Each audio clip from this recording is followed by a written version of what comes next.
Ascitissimo babae. Oo. Kawawa eh. Iyak, iyak nang iyak. Ipit siya sa sakit. Oo. Kuya, pabilisan mo.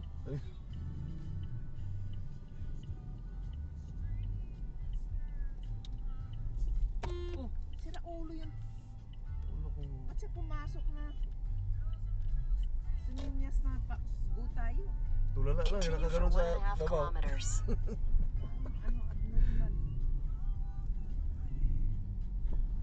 Naghanap ng damay.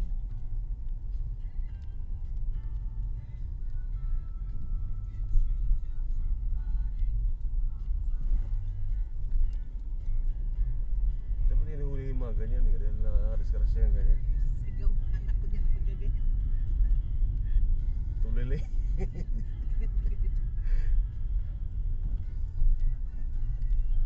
Tulala lang, nakaganon sa ano.